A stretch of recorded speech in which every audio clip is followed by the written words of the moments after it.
So I was a researcher with the Wildlife Institute for some time, and I worked in the Andaman and Nicobar Islands for about 6 years. So this is primarily based on that work there, uh, and also based on my current work, which I've been doing for the last couple of years. So this particular presentation, I have basically divided it into two different sections. The first part primarily deals with the herpetofauna of Andaman and Nicobar Islands, basically reptiles and amphibians of this island, and some of the conservation issues facing these islands. And in the last few slides, or second part of the talk, I want to bring attention to what people can do or how people can help in these issues. So that will be mostly based on my current work with the citizen science. Okay, so just to give a brief intro to the Andaman Nicobar Islands, we know that the islands are situated in the Bay of Bengal, right? So geographically, the islands are closer to Southeast Asia than they are to India. So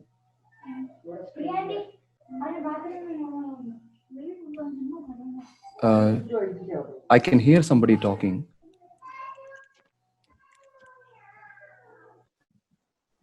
On my just put the participants. So basically, there are two groups of islands here. If you just usually people from mainland India, when they think of Andaman Nicobar, they think of it as one unit.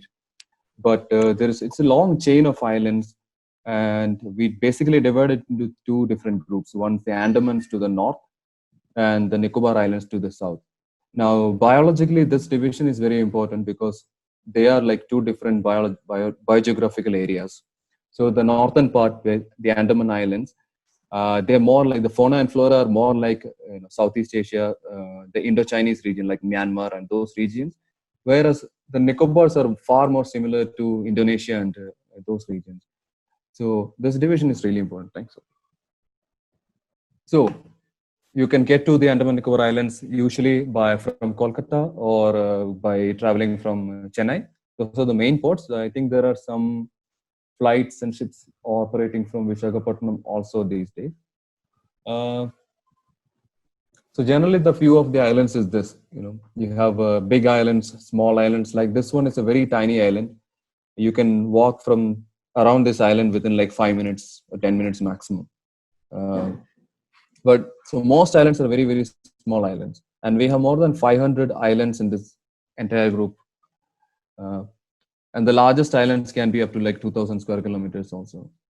So this is generally the idea of a person who is traveling to the Andaman Islands. The green forests and blue water and beaches. That's what most people see when they go to the islands. But if you are traveling within the islands, beyond those major tourism hotspots, your only mode of transport is usually traveling by boat. And traveling by boat comes with its own disadvantages, especially with regard to weather. So you're completely dependent on weather conditions, whether you can travel to an island or not. And sometimes if you are in an island and you can't get out of there because of the sea conditions, like in this case, you can see a storm forming in front of us. So anyway, so what I wanted to do in this talk was divide these islands into major habitat types that you might see as a traveler, and what are the kinds of reptiles and amphibians that you might encounter in these specific habitats. And of course, the first one will be a beautiful beach. Andamans are synonymous with these beautiful beaches, right? So on the beaches, you don't have too many species that you'll see. But if you go to these same places at night, you will see in many places sea kraits. So sea kraits are very, very interesting snakes. So they are not true sea snakes. They are type of sea snake. They still have that paddle-shaped tail, as you can see, but they spend a lot of time on land. Now, usually what they do is they go out to the sea and feed amongst coral reefs and then come back on land to digest that food. So they do a lot of activities on land, basically. They do mating on land, they lay eggs on land, etc. So essentially, these are land snakes that just go to sea just for feeding, right? So during the daytime, in many places you won't see them, but the popular beaches in the Andamans, if you go there at night, many of these beaches will be crawling with these snakes. You'll see hundreds of them. Uh, so this is one very common animal if you go at the right time.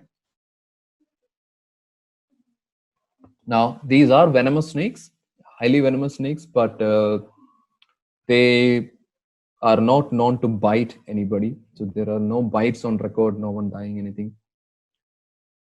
So we have two different species that come to these islands, and this is one of the more common species that you see there.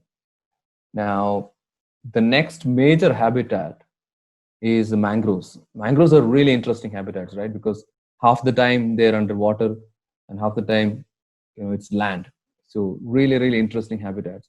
Now, within mangroves, because of saltwater intrusion, you don't see a lot of amphibians. Why is that? Because amphibians have this hygroscopic skin, which means that whatever material is there in the environment, it gets absorbed to their bodies through their skin, and because of that, most of them cannot tolerate salinity in the water. So very few amphibians, but there are exceptions. Like there is a very interesting frog called the mangrove frog that has adapted to living on this mangrove habitats itself. So this is actually a male that is calling from a small puddle of water within the mangroves. They're also called crab-eating frogs because they tend to eat crustaceans. Now, because of this habit, they're quite widespread because they can survive in these coastal areas. It's found from Andaman Island, Southeast Asia, different islands.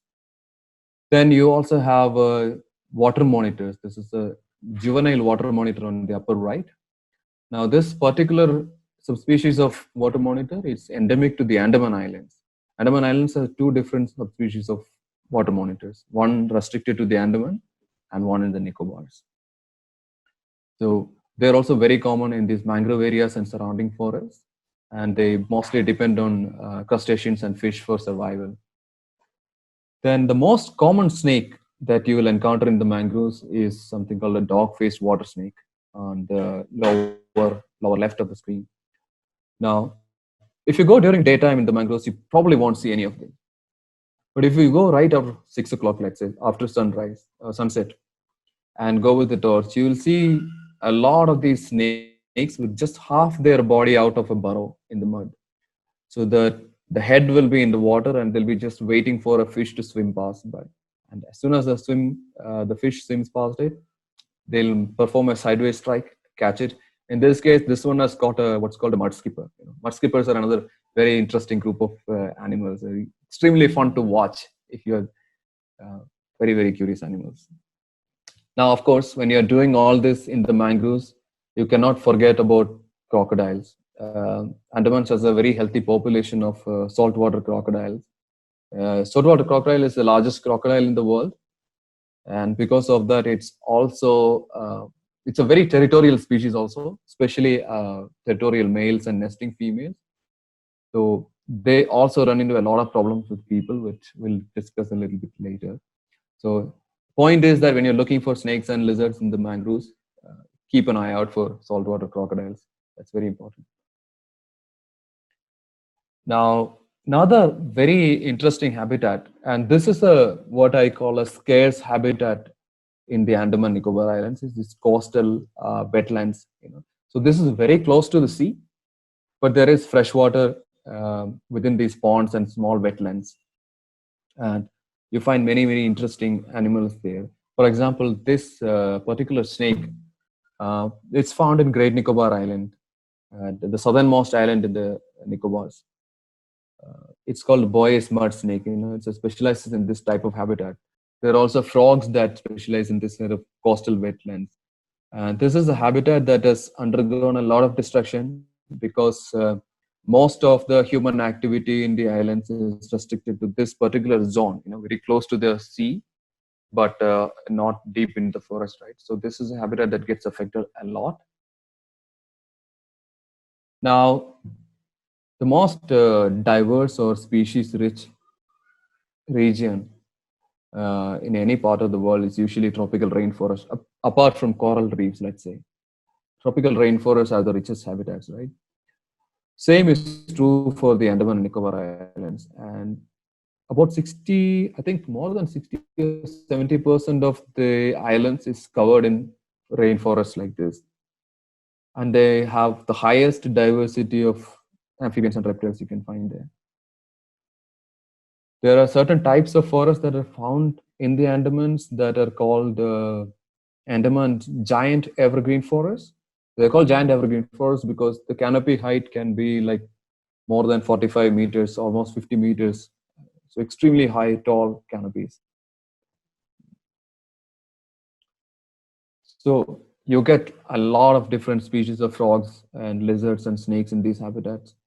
So, for example, this brown bullfrog, it's a species that is endemic to the Andamans. It's only found in like 5 or 10 islands within the Andaman Islands. That's its entire distribution. On the other hand,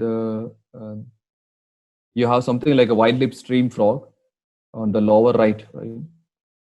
So it's a very interesting species because it's supposed to be found throughout Southeast Asia and different islands. And in the Andaman Nicobars, it's only found in one island in Great Nicobar.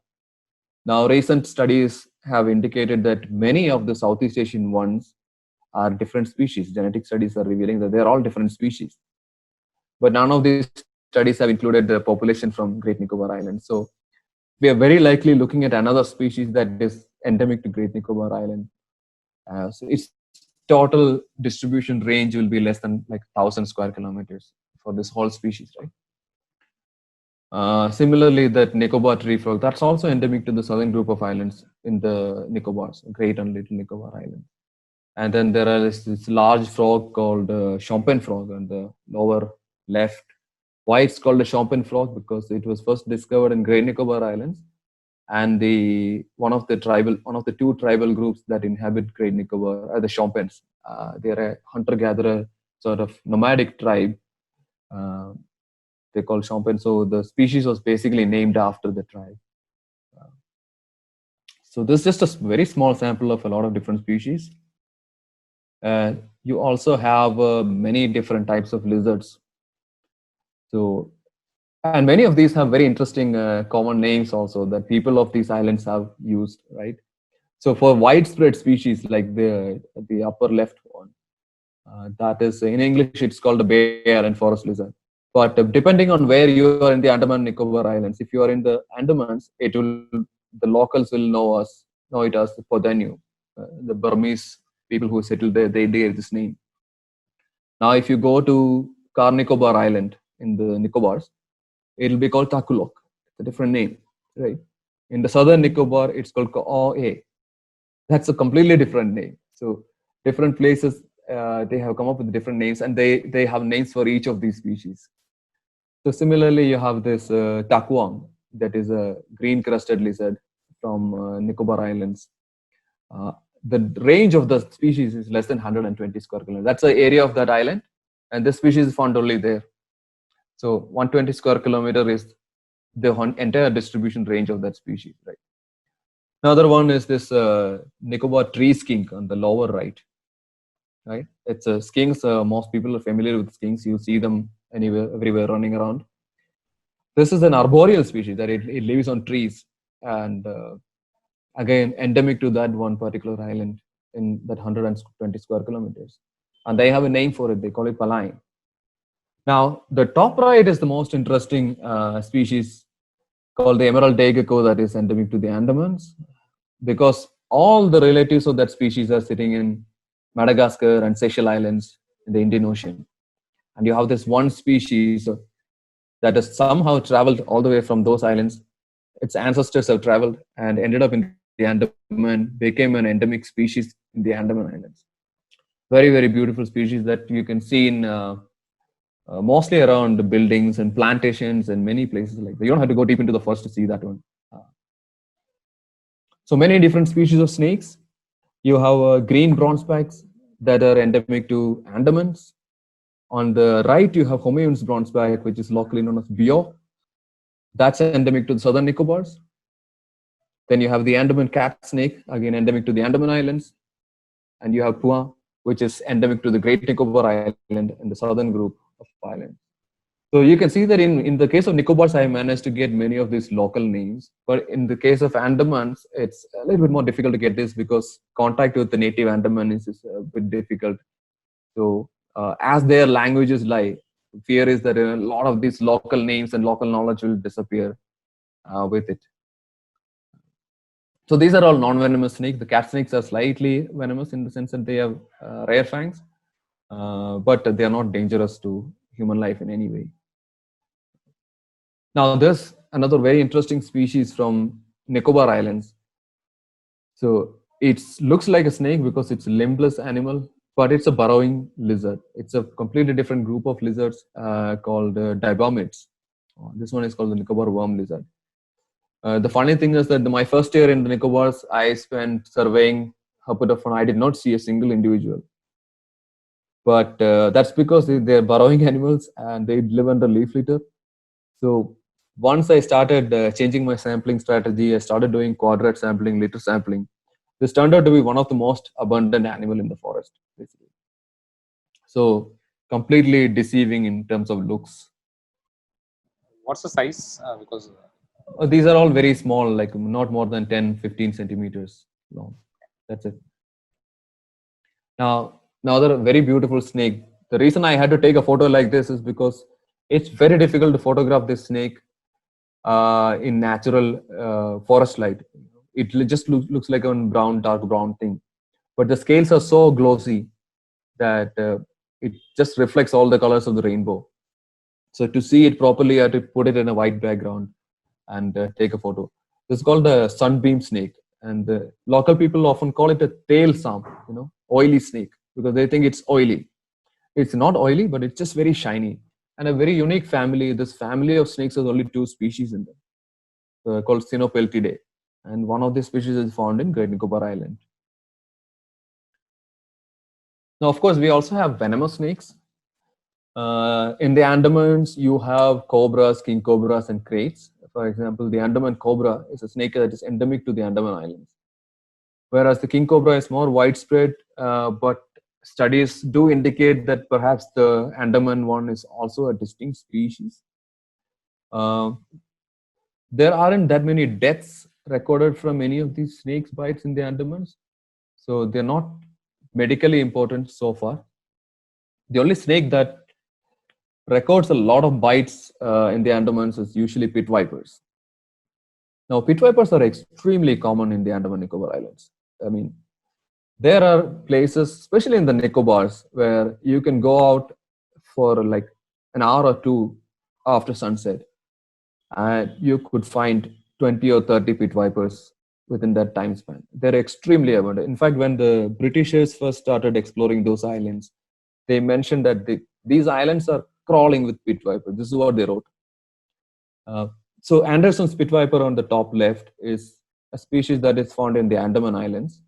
And they also come in a lot of different colors. Like this is just one color form. You can find them in like pale yellow, almost white, or black, greenish, different shades of brown. So they come in very different colors and very common across the Andaman Islands. On the other hand, the Car-Nicobar pit viper, the top right one, again, that is endemic to one single island in the Nicobar Islands, Car-Nicobar Island. So about 120 square kilometer of area. That is the whole distribution range of that species. Central Nicobar pit viper, endemic to about 8 islands in the Central Nicobars, 8 small islands. I think again the total area of all the islands put together will be less than 500 square kilometers. That's it. Cantor's pit viper, same story, endemic to those groups of islands. Cantor's pit viper is slightly more interesting because it's one of the larger species that can get up to about 4 feet long, and it seems to cause a lot of bites among people. And there are at least a few cases of people dying of complications from the bite of this species. Now, the problem is the species, none of these species have anti-venom available. And the hospitals there usually don't stock anti-venom for these other species also. The one very interesting thing I noticed was that in the southern Nicobars, so there are within the Nicobars, we have 3 divisions. Okay, there is a northern Nicobar, central Nicobars, about 8 islands, and the Southern Nicobars, Great Nicobar. So Southern Nicobars have no terrestrial venomous snakes, no cobras, no kraits, no other dangerous snakes on land. So you can happily walk into the forest and you don't have to worry about getting bitten by a snake at all. So, but the government hospital in Great Nicobar stocks anti-venom for cobras and kraits, etc. At the same time, the hospitals in these islands where pit vipers occur, they have no anti-venom for anything. So it's a very weird situation there. So these antivenoms are collected in Guindy. These from producing from India or in Yeah, Andaman. usually they're imported from mainland India. Okay. So it works. Not for pit viper bites. It won't Okay. work. Okay. But Cobra, Andaman Cobra, it works. Yeah, but nobody has been bitten by an Andaman cobra. It's not a common snake. So kraits, yeah, Andaman kraits have caused some bites, and I know some people who've been bitten and survived. So it seems like the antivenom has enough cross reactivity to work for that species also. Okay, so the last major habitat type that I want to discuss is mountain forests in the Andaman Nicobars. This is something a lot of people don't think about when you first think of islands because you think of the sea, right? Now, these are not really high mountains. The highest peak in the Andamans is only about 720 meters above sea level, right? But there are at least 3 or 4 such peaks spread throughout the Andaman Nicobar Islands. So this is Saddle Peak in northern Andaman. Saddle Peak is a national park. This is the highest point in the Andamans. You also have Mount Thulier in Great Nicobar Island, which is about 650 meters above sea level. But within that short change in elevation, there is quite a bit of drastic change in vegetation and environmental conditions within the forest. Uh, so these places are often covered in clouds like this, very similar to our cloud forests in the Western Ghats and other places. So they can look like this, and it'll a little bit remind you of Shola forests when you get to the top of many of these peaks. If you are familiar with Shola forests in the Western Ghats, for example. So perpetual cloud and moisture, very wet kind of area. And these are also home to some very special endemic animals in these regions. So we have something called a Darwin's frog. It was only discovered in 1998, I think. Interesting thing is that the frog basically just lays eggs in tree holes, water-filled tree holes, because in the Andamans, freshwater, running freshwater is a kind of a scarce resource. You have streams that are mostly, annual. We get a lot of rain, like more than 4,000 mm of rain in the Andaman Islands. But the thing is that because these are islands and hilly islands, freshwater is still a bit of an issue. So the frog's solution to this particular problem is to lay eggs in tree holes, it seems. Water-filled tree holes where the water will stay for a longer period of time. And the tadpoles don't have to feed. The tadpoles just grow within that and just become frogs. And the second species of frog that I'm showing on the right side, that is something we discovered during our work. So it's not a frog, it's a toad. It's a very, very small toad, almost the size of your thumbnail, that has taken up sort of the place of bush frogs that you see in Western Ghats or Northeast India. So its ecology is extremely similar to that. It lives in small bushes. It calls like one. So you see these small bush frogs calling from different places in these mountains. So we named it after one of those local Andamanese indigenous names called Beriat. Beriatus means small frog. So very similar breeding strategy to this Darwin's frog, laying eggs in tree holes, letting the tadpoles develop within that. You also have some endemic species of lizard that live in these areas, such as this canopy dragon. That has an interesting history because it was discovered late in 19th century. And then for a long time, it was kind of missing. Nobody knew where it was from. Some people thought it was actually from southern Western Ghats for some time. Then we found it again in the Andamans. And the reason was nobody was seeing it was that it's an extremely arboreal species. It lives in the canopy of trees 40 meters high. So the only time the female comes down, it seems, is to lay eggs in the ground. Otherwise, so the only other way we have seen the species when males are fighting. So two males will be fighting on the branches and they fall down sometimes. So that's the only time you get to see them. So it's actually not a rare species that people didn't see it for 100 years because they were looking in the wrong places. They were not looking in the canopy. So, and then you have short-tailed forest lizard, which is extremely similar in appearance to one of the earlier species I showed. So for a long time, people thought these two are the same thing, but they are not. They're both species are living in the same area on the same tree, but completely different species. So again, another species that is endemic to the Andaman Islands. Oh, then one more habitat that I briefly want to mention is caves in the islands. So there are lots of limestone caves like this. This is one of the more tourist accessible kind of areas in Baratang. But most caves are not like this. They will look somewhat like this. They'll be facing the sea. So during high tide, often the water will come up and completely cover. There'll be a small opening of the cave only. So you can see the tide line where the vegetation is growing, the moss is growing above that. So the only time you can access these caves is during low tide. And a lot of these caves are home to swiftlets. You have two kind of major, the edible nest swiftlet and also the glossy swiftlet. Two species nest in these areas. You also have many different kinds of bats that use these caves, right? So because of that, you also find some really interesting snakes in these places. So this is a very arboreal snake. It's a green snake. It lives in the canopy.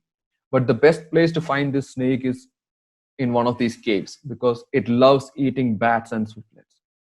In some cases, there was a report of this snake catching bats in a cave from the Andamans, where it had two bats in its body coils and third one in its mouth. There was a photograph like that. So one of the best places to find this animal is this caves. So that's just a small sample of the herpetofauna of these islands.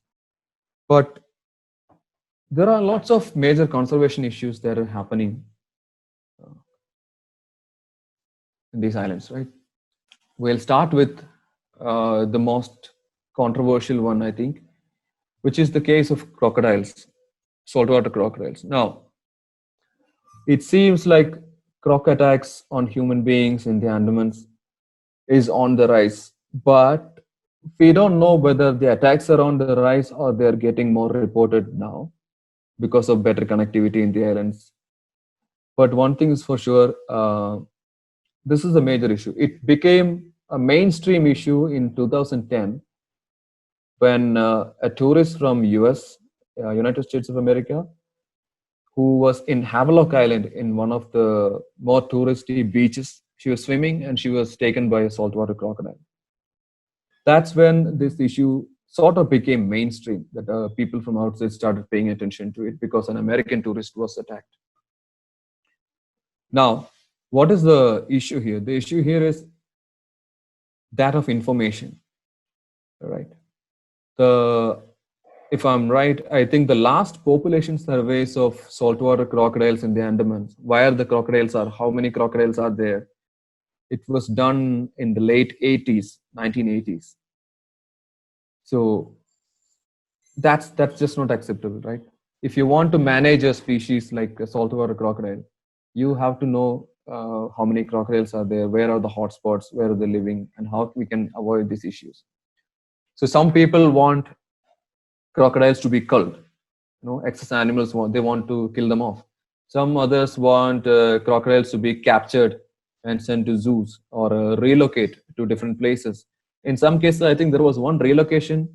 The crocodile was moved a few hundred kilometers, I think, and it just within a few months it came back to the original area. So, what to do? I mean, how to manage the crocodile? The issue starts with the lack of information on how many crocodiles are there, where they are. And discussions have been happening with the Andaman Forest Department for a long time about this. But so far, nothing has happened. So this is one of the major issues that is happening there. And every year there are reports, even from popular tourist areas. The problem is the more such issues happen, the more public opinion will be against these animals. So there is a need of proactive management, and it starts with understanding crocodile population within the islands, which doesn't seem to be happening at the moment. Another issue is 2004 earthquake and the tsunami that happened. So Andaman Nicobar Islands were actually very close to the epicenter of this earthquake, right? So the tsunami hit the islands really, really badly. The northern parts of the islands, northern Andamans, in many places the land was raised up a couple of meters. But in the southern islands, in the Nicobars in particular, land was subsided under the sea a couple of meters. Like Indira Point, which used to be the southernmost point of India, basically. There was a lighthouse there. The entire area is under the sea now. So many islands have lost hundreds of square meters of square kilometers of area, let's say. Especially Great Nicobar Island has lost a lot of area. So the hardest hit areas are low-lying coastal areas. And you remember the coastal wetlands that I was talking about. So a lot of those wetlands had salt water coming into them, or they went under the sea. So now you look at a species like this. This is a red-eared frog. I'm sorry. So it is a species that inhabits those wetlands across the Nicobar Islands. Now, before the tsunami, this frog was found in almost all the islands from Car Nicobar to Great Nicobar. Post tsunami, when we did the survey, first survey was in 2005 by H.P. Vijay Kumar, and then I followed it up in 2008, and again in 2011 and 2013. And we have not found this frog in the central group of islands in the Nicobars. So we found this frog surviving in northern islands. We found this frog surviving in southern islands in some small population. But the central Nicobar Islands, where almost all the coastal wetlands have disappeared, the frog has completely disappeared. So it's a case of a local extinction of a species, right?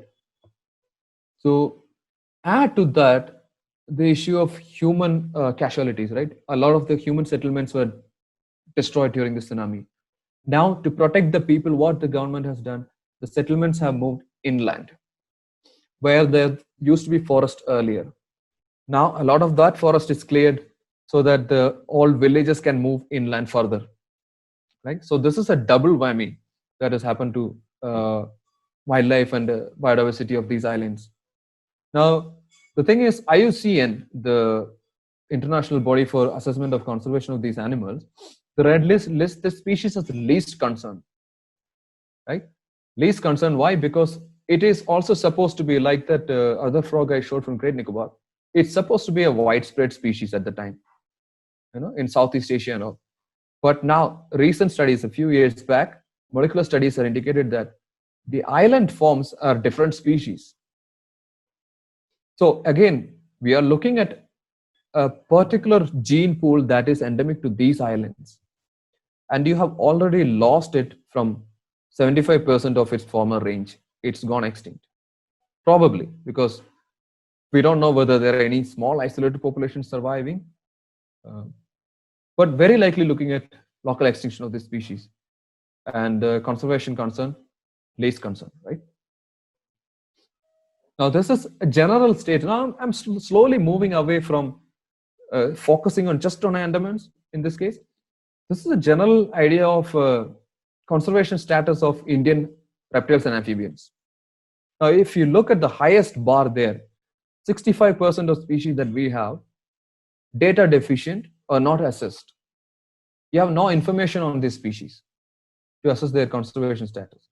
And a lot of them are considered least concern. But like I said, are they least concerned really? Because I showed the case of that particular frog.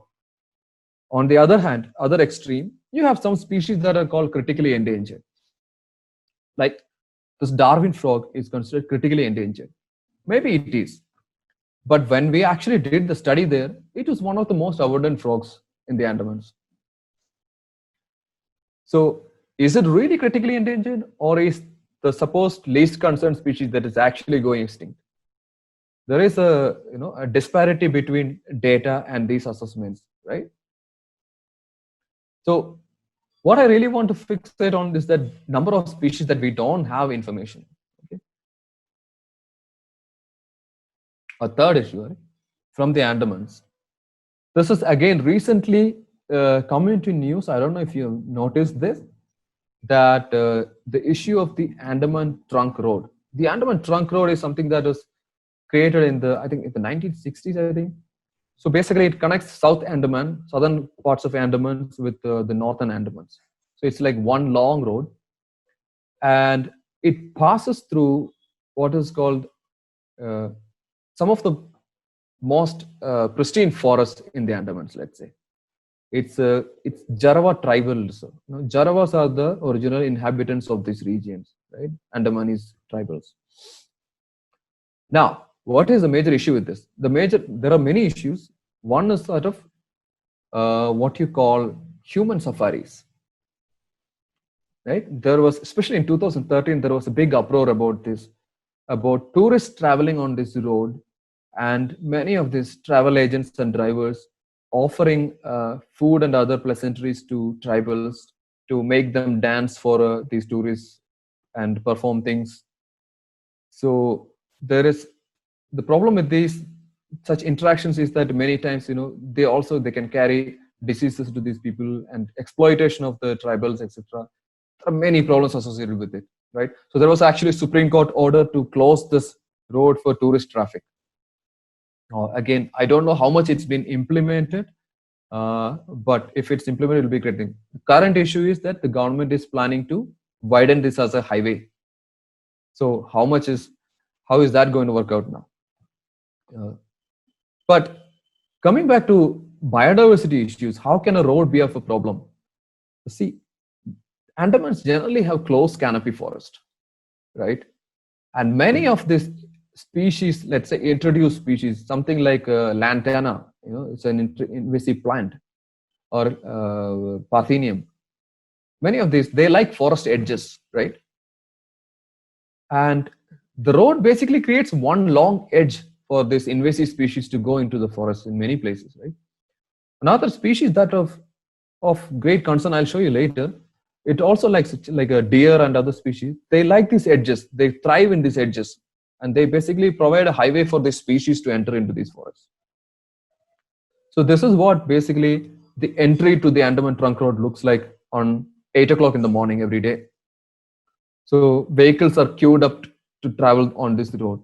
And they are supposed to go in convoys, but many times this is not maintained. So heavy traffic, tourist traffic on this road.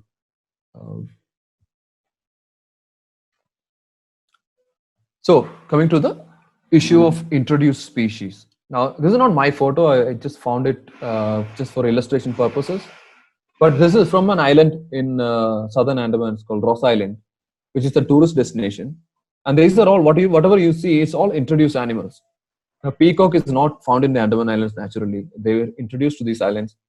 Spotted deer, sambar, barking deer, and also hog deer. These were all introduced into these islands by the Britishers in the early 20th century. Why? For hunting purposes, for meat, basically. So once they were introduced, the issue in the islands is that there are no predators for them. There are no leopards, tigers, or wild dogs to eat them. So now they have spread throughout the islands. Now, fortunately, sambar and hog deer have mostly vanished. I think hog deer is found in only one small area now. Barking deer is there, but it's not does not seem to be that abundant. But cheetal has really taken to these islands. Now they've had to adapt. It's not like the cheetal is not a closed forest species. They like open areas or forest edges, etc. So there was a study on this separately that looked at how cheetal behavior has changed in the islands.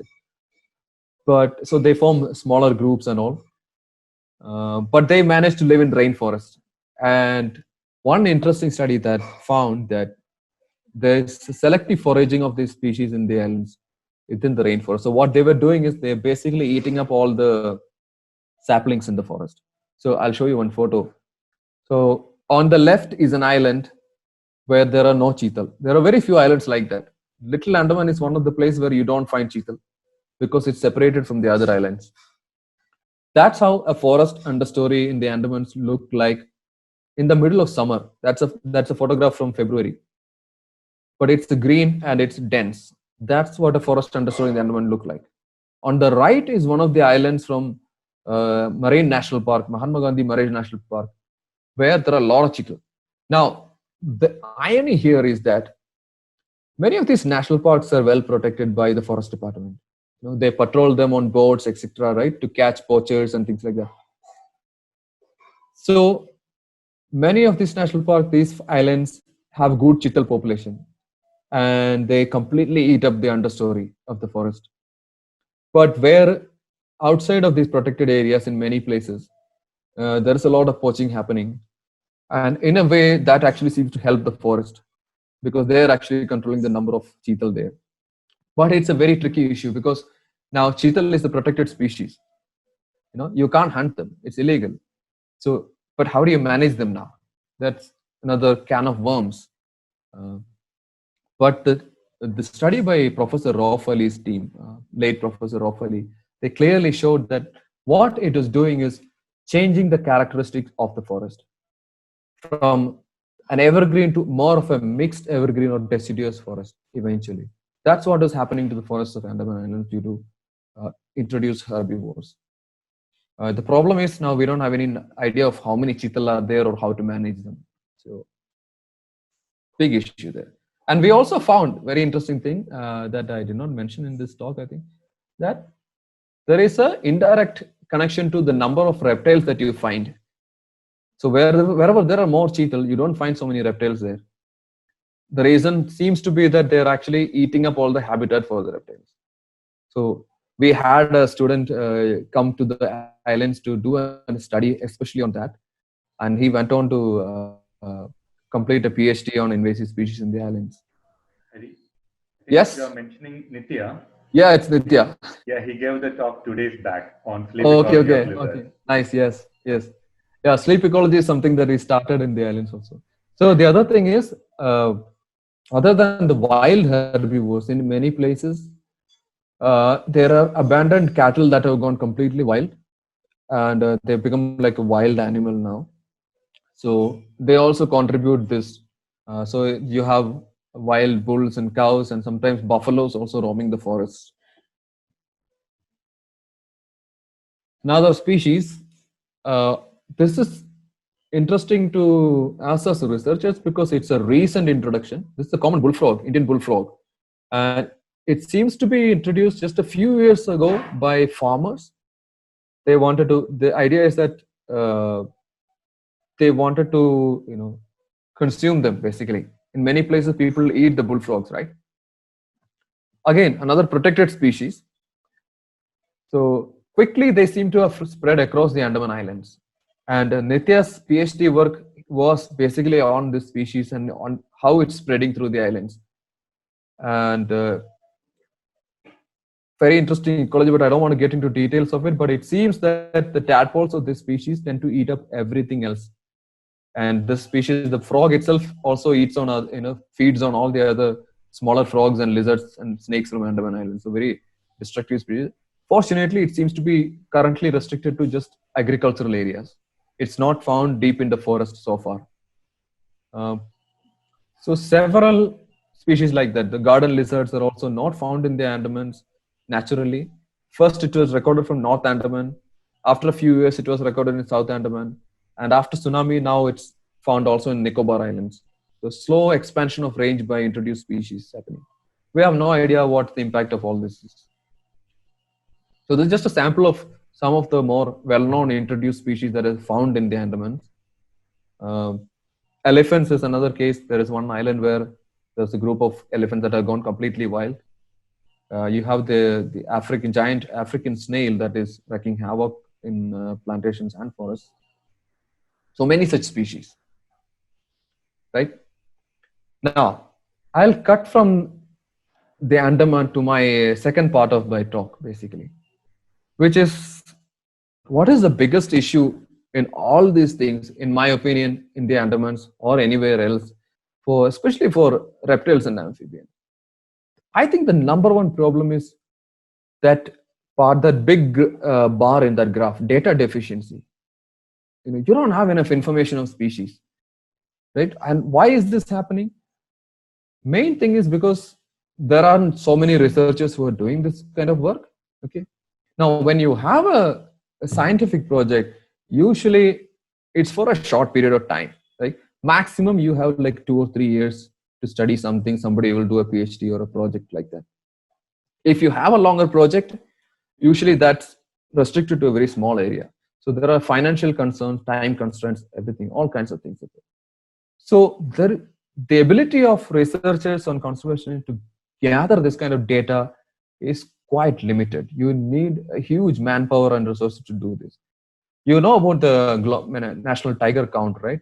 It's only happening because it's taken up by the forest department. It's huge, number of people involved in the whole effort is humongous, right? You cannot think of a similar effort happening for a snake or a frog. It's just nearly impossible. So lack of this data, what happens with this? One thing is that there might be species going extinct that we don't even know about. Like that frog that I was talking about from the Nicobar Islands. It's already seems to have gone extinct from so many islands.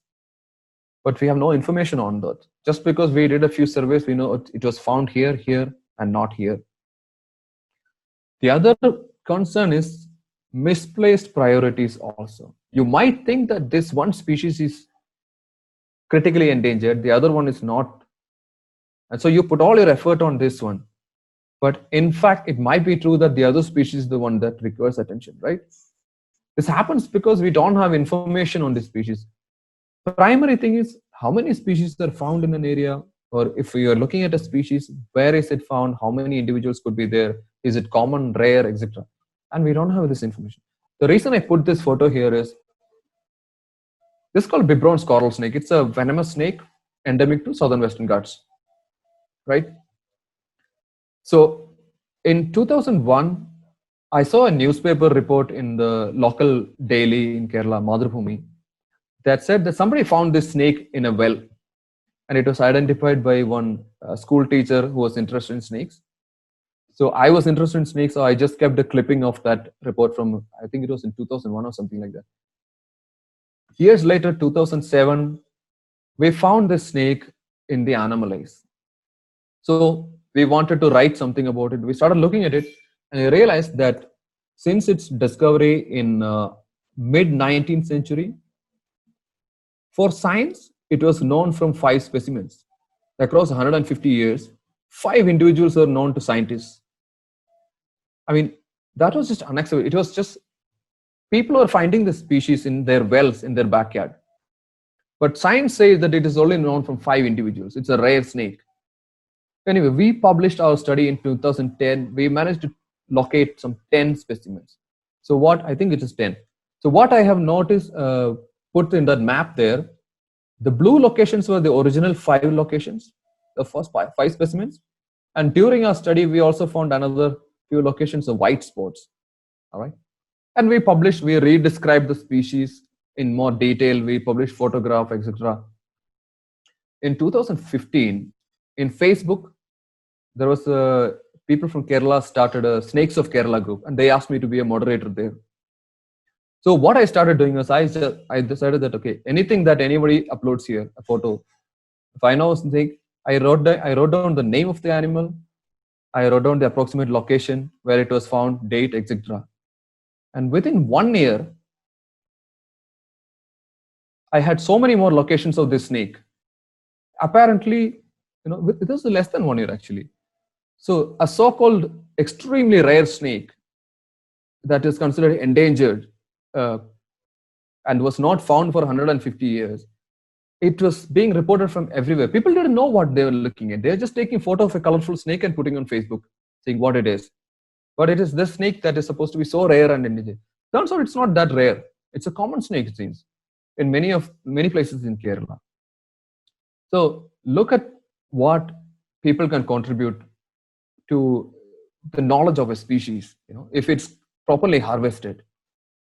So this got me really interested in the aspect of citizen science, basically. Now, citizen science is what, basically? You have this interface between the professional scientists and naturalists, let's say people who are interested in nature, right? So there has to be an exchange of sort of information. The scientists can give some, scientific information on this species, what it's called, scientific name, etc., etc. But the scientists don't live in these places where these animals are found. They don't have that lived experience of living in this particular habitat, seeing these species more regularly, right? So those information on natural history, etc., that just doesn't come unless you have so many different projects over so many years. It's just not going to happen, right? So I'm really interested in developing that aspect of the citizen science program, right? So people have the power to make these changes, right? People have the power to know, to figure out whether a species is endangered or a common species or not. That is there, and we really need to harness that ability. So I started working with a citizen science initiative based out of Bangalore, called the India Biodiversity Portal at the time. So there are many different projects that are happening there, but I just want to give you examples of two such efforts. So this is firstly, the Biodiversity Portal is a completely open access kind of system, which means that all the information there is in the public domain. So information is created by the people, and they are free to use it in whatever way they want to. So the portal does not it does not own any of this data. We have no ownership. We just custodians and presenting the data. That's it. So within that, it's flexible enough that you can do your own little projects for citizen science. So this is a thing that was one example that was done by Ashoka Trust for Research in Ecology and Environment, ATREE, out of Bangalore.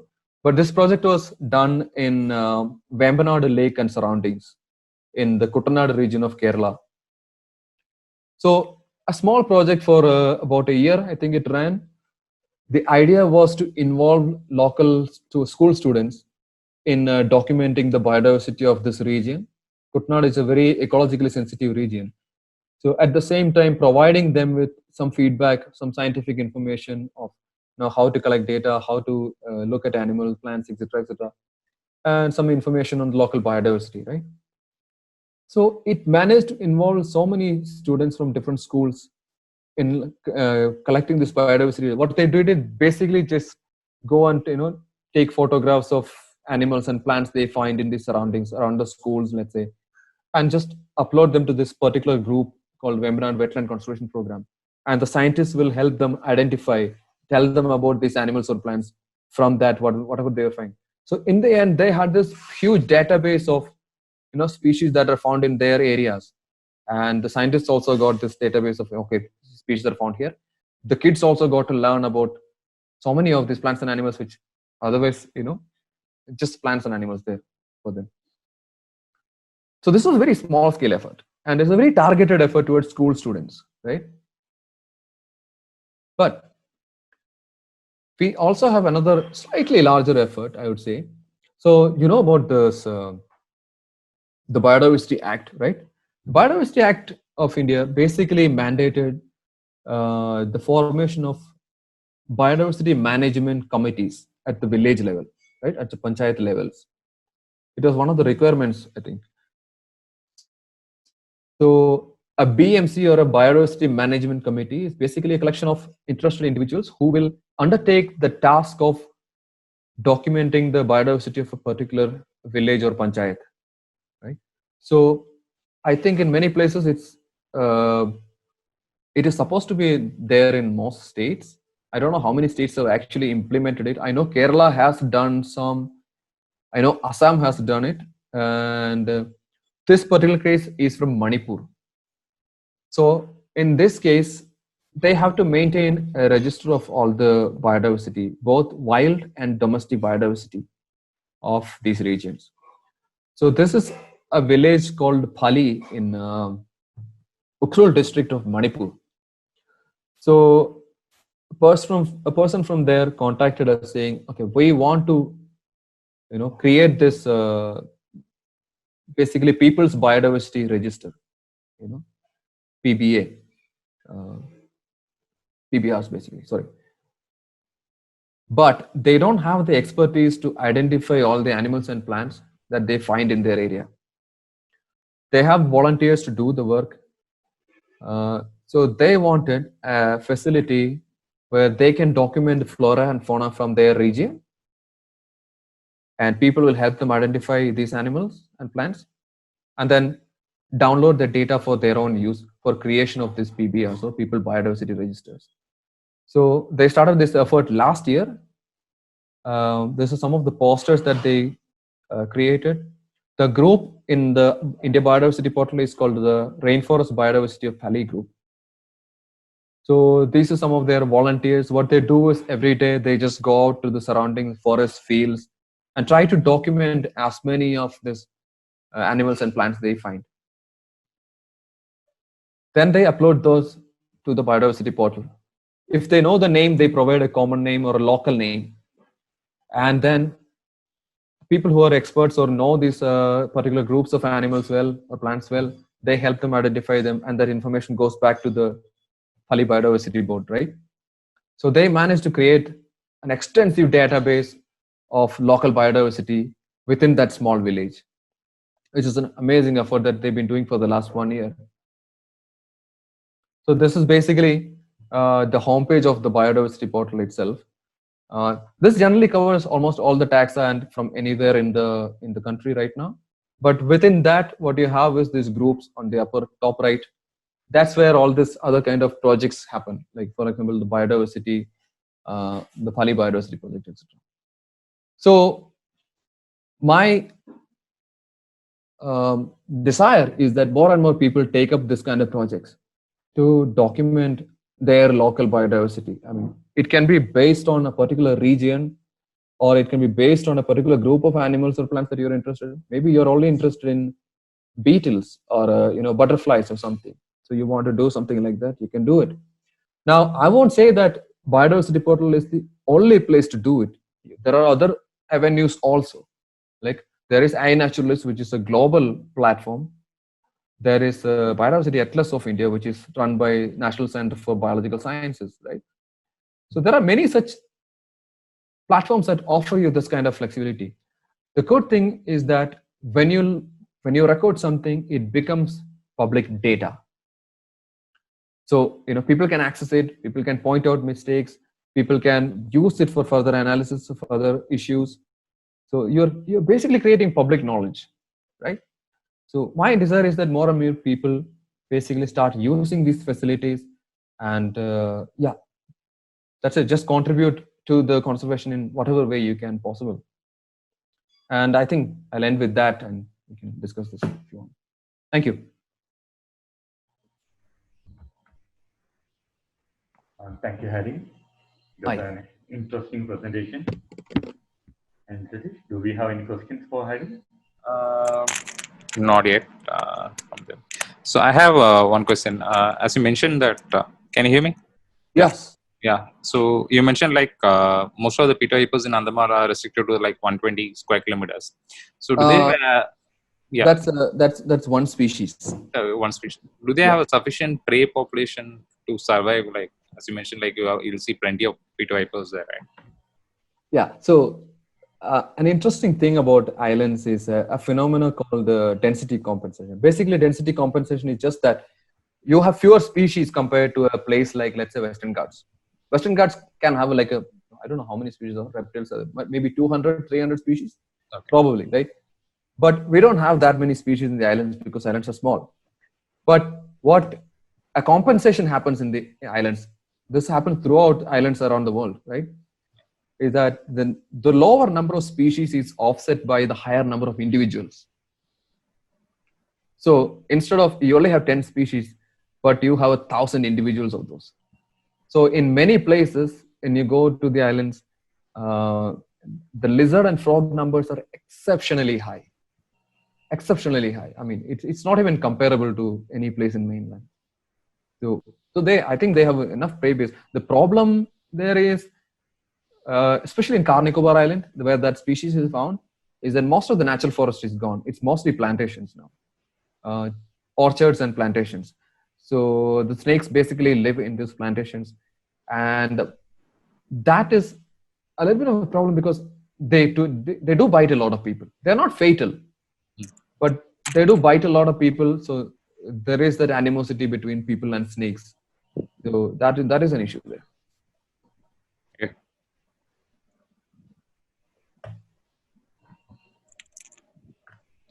Any other questions?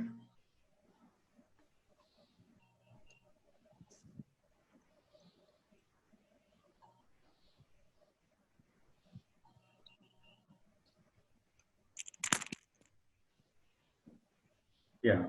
If anyone have any questions, you can please write it on the chat box. There is a Q&A. How do the tribe react to conservation of organisms? The local tribes in Andaman. Okay, so the local tribes in the Andamans. Okay, so we haven't had any interaction with the local tribal groups in the Andamans. Okay, it's usually not allowed. Okay. So the reason is that there are many endemic or indigenous tribes within the Andaman. I'm not just talking about Andamans, not Nicobars. Okay, Nicobars is a different story. In the Andamans, the native groups were many actually. Great Andamanis were in the southern Andaman Islands. Great Andamanis they were resettled to a small island, and their population is extremely small. There are a lot of other issues associated with that. Jarawas are basically the only group within that main island group, main Andaman group, who are still living in their forest homes, basically. And contact between Jarawas and the outsiders like myself is generally discouraged unless you are working with those groups in some capacity, like educational programs, etc. So I don't really have an answer for how they react to these things. In Little Andaman is also there is another tribal group called the Ongi. Again, I have not had interactions with them because they've been settled to a small area of the islands by the government, by the administration. So most of the islands currently we have settlers from mainland India, right?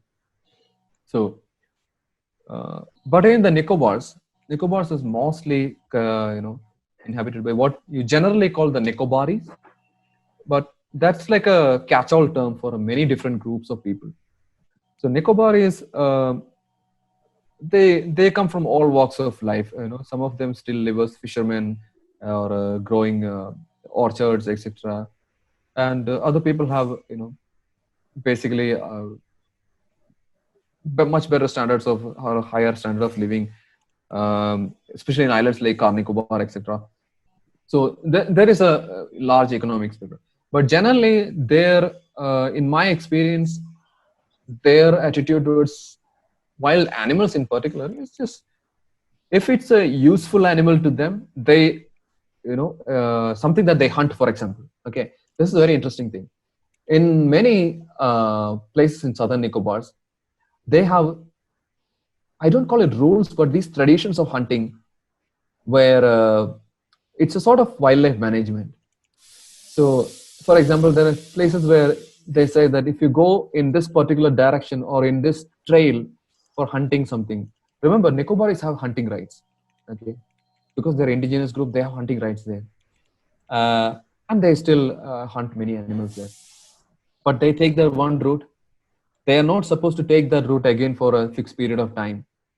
So they have this sort of, next time they want to go hunting, they have to take a different route so that they don't deplete the population in that one particular area. So I think they have their own system of management. But that's mostly for species that they have some benefit from, like they use in some way. For many species like reptiles and amphibians, that many of them, it's just a live and let live kind of attitude. That they don't particularly hate them, but they're not particularly fond of snakes also. That's, in my experience, that's the claim. But I think a better person to answer this, if you ever get him to talk or give a talk, will be Dr. Manish Chandi, who's actually done a lot of research with the Nicobaris for I think more than 20 years. So he's more into the anthropology aspects of conservation. So I think he'll be able to answer this much better than I can ever do this. Yeah. So this is a question, I think from Nishant. I don't know whether it's a question. I just read out. Hi, Harry. Socio-political question. I heard that these islands have been named Swaraj and something. So what is the local connotation of the name of the islands? It will be great to understand the local perspectives, possibly also of the tribes. I wish I could um, say much about it, but the thing is that when I finished my work there in 2014, so at the time this renaming was not a big issue. I mean, it was not even a discussion, I think.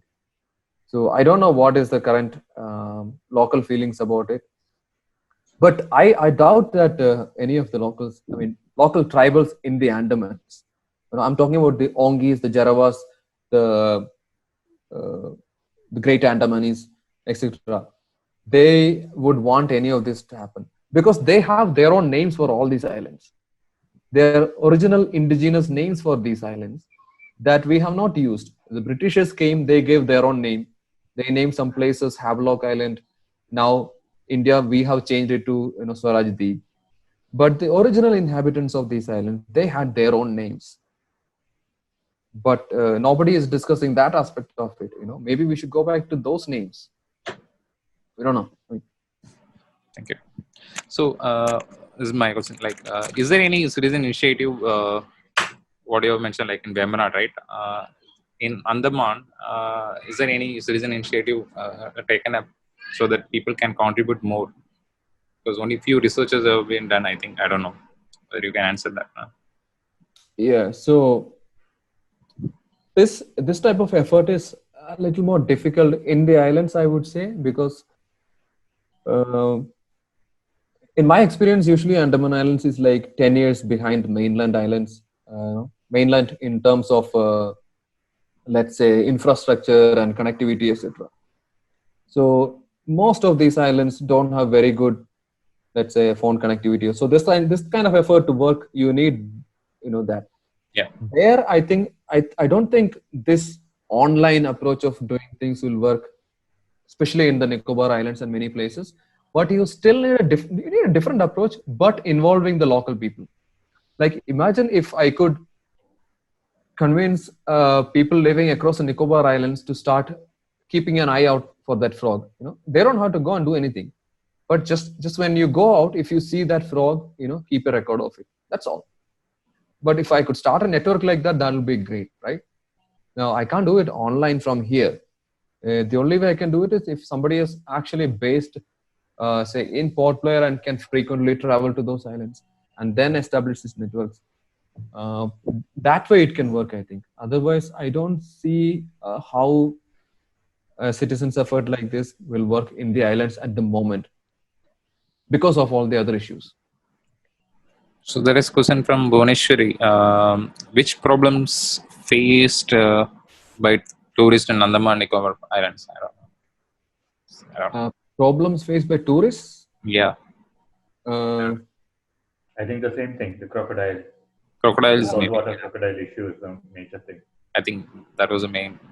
Yeah, but I see it's hard to say whether that is, because in most places, if you go to these tourist beaches, your chances of finding a crocodile or getting attacked by a crocodile is next to nothing.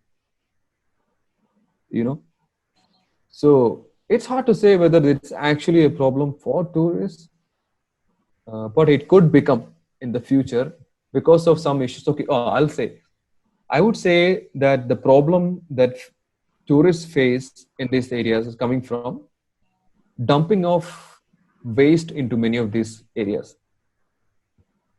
Because the waste, especially meat or fish is a major thing in the Andamans, right? But when you dump that waste into the water, that attracts crocodiles because they like to eat carrion also. And they start hanging around these areas where people are. And they lose fear of people, for example. So then you are more likely to have an incident in that particular incident, right? So I know of a couple of incidents that happened in southern Andamans in Vandoor beach. Exactly because of this. There was a boat landing area. So there is a Vandoor beach where tourists are. And right next to that is a boat landing area where people come after catching fish. And that's exactly where they dump all the fish waste. So there was this one crocodile that started hanging out around that area, mostly subsisting on this fish waste and other things. And then eventually there was an attack on a person. So I think that's the actually problem that people will be facing. one more question is there. Just want to know the climatic conditions of the island. How these species adjust with these conditions. Are they facing any threat? So the climatic conditions in these islands, these are tropical islands basically. So your temperature basically stays between that 25 and 35 most of the time, and it's very humid. Okay, the humidity is always over 80%, and a lot of rain, like more than 4,000 mm of rain in the islands, especially in the southern Nicobars. In Great Nicobar Island, if you go any time of the year, you'll get rain. Like any month, I've been there in January, March, April, June, August. There is no dry season as such in the Great Nicobar Island. So it's so much closer to the equator than any other place in India, right? Because of that. So I don't think these species have any problem with these conditions because they have evolved in these conditions, right?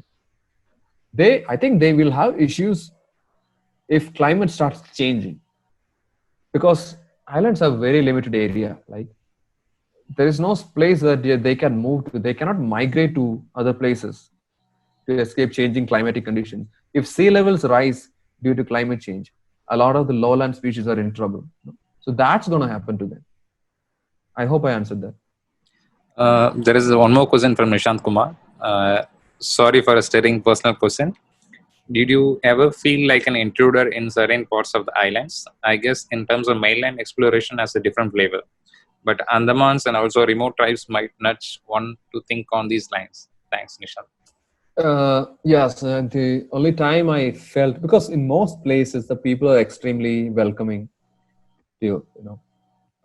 If you are willing to communicate with them, they just take you to their home and you feed you everything. That's what they do. Very nice people. But the only place I felt a little bit like I should not be here was in Great Nicobar, which is kind of sad because it's also my favorite place. It's because of the Shonpens and what is happening to the Shonpens. Shonpens are this nomadic tribe that live in Great Nicobar Island only.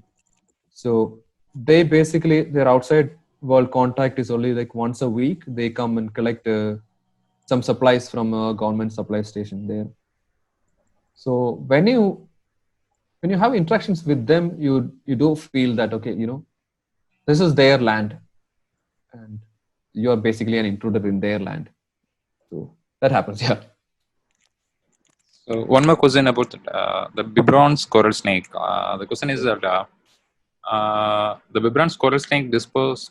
How does the Bibrons coral snake disperse to different places? Maybe from island to island? No, it's not an island. This is in Western Ghats. Because of citizen science, you got this data, right? Yeah. It's an interesting thing because it's not a very high elevation species. It's a mid to low elevation species living in mostly rainforest areas. So the question there will be how, it's found on both sides of the Palghat Gap, which is like a slightly drier area. So how the species has dispersed from south to north or north to south. I think it has to do with past climates. Probably when there was higher rainfall at some point, so that the rainforests were much more extensive, and this dispersal of animals was far more easier than what it is now across the Palghat Gap. I think that's how, but that's just a guess. I don't know. So this is about the elephants, as you mentioned. Sure. Elephants. So Sandesh is asking, like, he wants to know about how it reached there.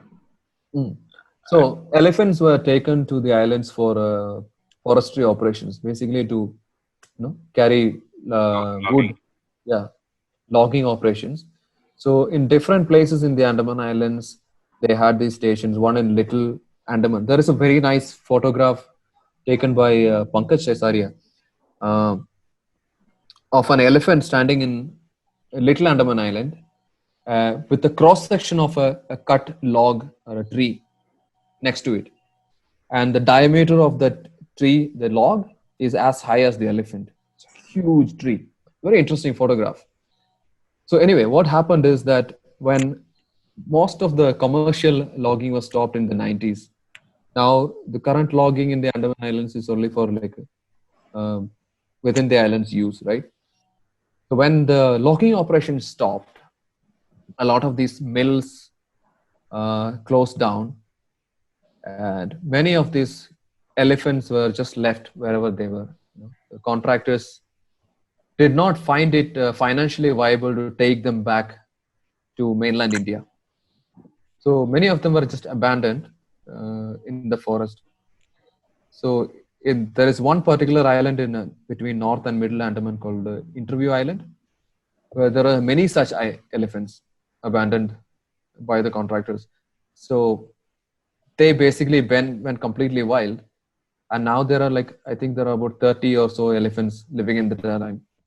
So they become basically wild elephants. So there are issues with that, like how to deal with them now, like, and maybe it's better to just leave them on that one island because they're restricted to that one island. They do cause some damage to vegetation there, but it's accepted, right? So thank you, Harry, for this wonderful session. We came to know more about the importance of citizen science for the effective implementation of conservation. Actually, that is something what we are lacking now. Even you give a good introduction about the Indian biodiversity portal to me a few days back. So we are planning to work on that. We are planning to effectively use tourism for updating more information, because most of the time what the guides and other people use, they used to take guests. Whether they like it or not, they will be taking the guests each and every day to different biodiversity zones. So definitely we will be able to contribute more to this conservation need. So hopefully I will be able to work in a better way with you. Thank you. Thank you, Harry. So, Yeah, we can, I think. okay, bye. Bye. Bye. Okay.